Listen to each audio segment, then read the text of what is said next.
from the training Toole. So I've been seeing on Facebook a lot of fitness people saying, don't do crunches, they're terrible for you, blah, blah, blah. And so I just wanted to give you a little bit of information about that crunches aren't necessarily terrible for you. What these people are talking about is that when we do crunches and we're lying on the floor, I'll go ahead and get down there, and you are rounding up like this, we're rounding through our spine, and some people don't do it by engaging their abdominals correctly, and when you don't engage your abdominals correctly, it can be bad for your back and your neck. But if you've taken any type of a Pilates class where they've taught you to actually engage your core and to round up using your core as opposed to pulling yourself up, you've got a little bit better idea of how to engage through the core and to use that movement. Another reason why they're saying that crunches are bad is because we are a head forward society. So what that means is, if I turn sideways and you think about if I were sitting at a desk working on my computer, typically our back is rounded, our shoulders are rounded, our head is sticking out forward like this. And then think about us being on the iPad, the Nook, on our phone. We're constantly like this, all bent over, our heads forward. And so we're turning into this society where everything is rounded forward and we walk like this.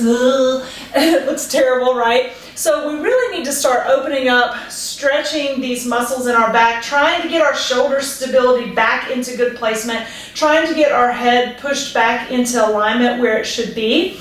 So that is why you're starting to see so many people say, don't do crunches, don't do crunches, don't do crunches.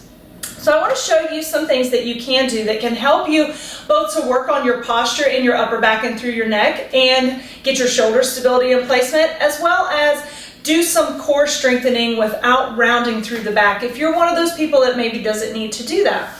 So the first one I'm going to show you, all of my clients love this one. Every time I have them do it, they're like, oh, this is my favorite. It looks like you're doing nothing, and then the next day you're like, wow, why do my obliques hurt? So you need a heavy weight. You can use a dumbbell, or you can use these plates like this, if you've got them around or at the gym that have where you can hold on to it.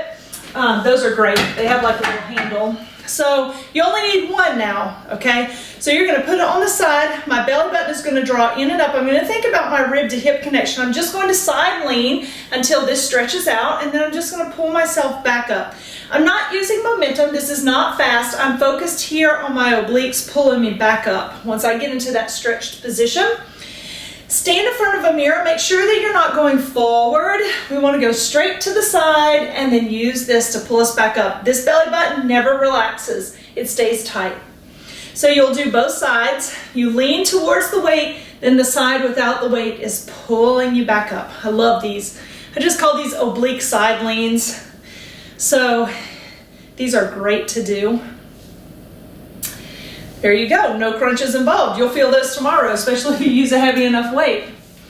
Okay, the next one that you're going to do is with a dumbbell. You're just going to hold it, reach it up overhead, settle your shoulder blades down your back, pull that belly button in, side lean, and then pull it back up. Now, if you have any kind of back issues, neck issues, you may not want to do this overhead one, all right? Just stay aware of that. Pretty much the same movement, just with it being overhead, it is going to make it just a little bit harder. Okay, then you can bring that down. One of my other all-time favorites that I love to have people do. So we're going to get our feet into position like you were about to do triangle from yoga. So your front toe is pointing forward, your back toes are pointing to the side, belly button is in, my arm is going to come up, the weight is in the bottom hand. I'm going to reach down. You'll feel that stretch through the side. Use those obliques to pull me right back up. I love this one too. Gives you a little stretch and a little strengthening at the same time. And you can also work on your shoulder blade stability. So keep those shoulder blades sliding down the back. Then you just switch it out. Your toes switch position, the weight switches position, and you go to the other side.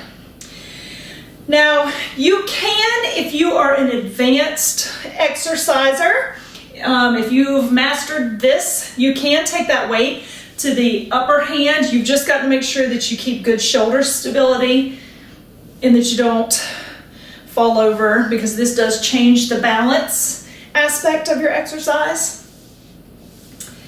There we go. So triangle, side leans, I call those.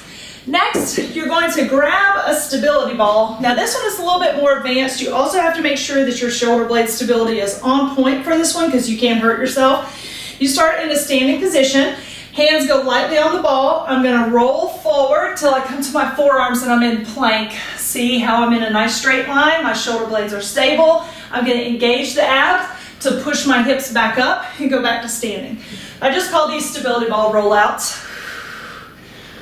Be very careful if it's your first time. You may want to start already down on the ball like this and then practice just getting up from there, and then you can transition. Now, another advanced move that I love with the stability ball, I'm going to show you two different variations. So come on down to the stability ball, roll it out.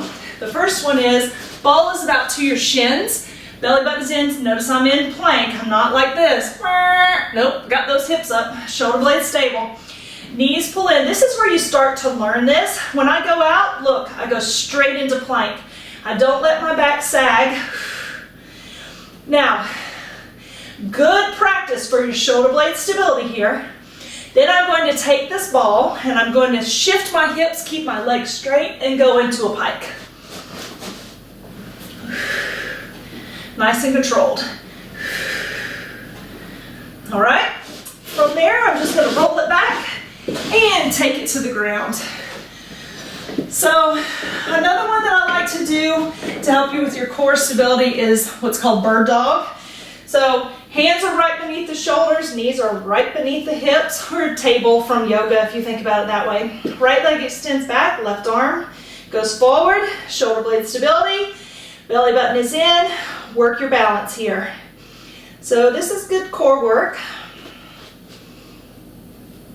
The next one I'm going to show you, I'm going to credit the guys over at IAP in Ocala for showing me this innovative athletic performance. I love them over there. So you're in table, and then what you do is the knees come only about an inch off the ground and you hold it. Now if you're real fancy and strong, you can start alternating your hand and your knees moving. That one's a tough one for me. I don't know, they called it the bear crawl. That's not what I call the bear crawl, but just a little, very small little movements and keeping that core tight. That's a good one to work on. Now the next thing you can do is roll over to your butt. Hands go underneath your shoulders, feet underneath your knees. I'm trying to get where you can see me. There we go. And then you're going to go into reverse table. Belly button in. Shoulders relax. This is also a good stretch for that upper body. Try to get your hips in alignment with your shoulders. Don't drop your head back. Keep your chin lightly, slightly tilted forward. And then drop that down. Next one, reverse crunches. Legs up in the air, head down on the ground, arms down on the ground, belly button in. Lift those hips, slowly control it back down. If you're a little bit stronger, you can send those legs out, but your belly button has to stay in. If your back is coming up off the ground, you're not quite strong enough for those yet. Belly button in. Good. So there you go. There's a couple of different ab exercises you can do to strengthen your core without doing crunches. And I also want to remind you of this. So a lot of times people come to me and they say, Amber, I want a six-pack. Well, let me just tell you that that's not always easy to do. You know, some of us are genetically predetermined to have a six-pack. Even when I've been leaner in my life, I never really had that definition there. So some of us really don't have that. The thing about abs are this. If you want to see the muscles in your abdominals, you need to be lean enough to see them. So if you've got body fat, which we need some body fat, that's okay, but if you've got a little extra body fat, you're not necessarily going to see those abs. Crunches aren't going to make that happen. So you can crunch away all day, but if your diet is not a diet to support body fat loss, then you're not going to see that definition in your core. So the first thing you need to work on is your nutrition. Do you have your nutrition in a place where you're eating safely and correctly to lose body fat? And if you're not, then that's not going to help you see your abs. So just a note on that. Remember that if you have issues with nutrition or you have questions, that's one of the services that I provide, and you can always contact me. I have many different services that I do offer to help people learn how to eat correctly to reach their goals. So thanks for tuning in today, and I'll see you next time.